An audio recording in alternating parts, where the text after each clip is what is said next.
na msikubali watu ambao wanataka kutugawanya kwa misingi ya kabila.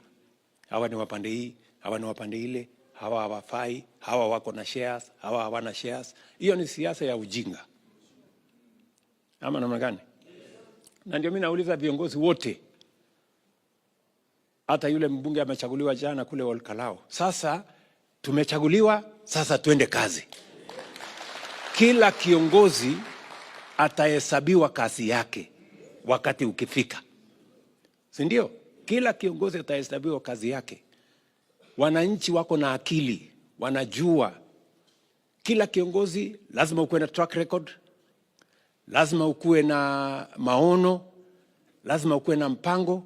Ndio tushirikiane sisi wote tuhakikisha kwamba tunabadilisha taifa letu la Kenya.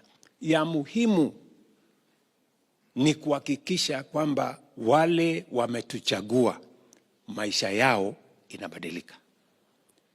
Tusiweke siasa, vitina, sarakasi, ukabila, chuki.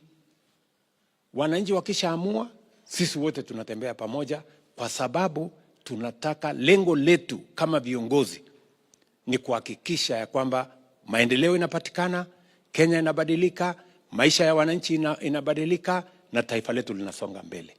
That is our commitment as leaders. Bungoma, tumeelewana?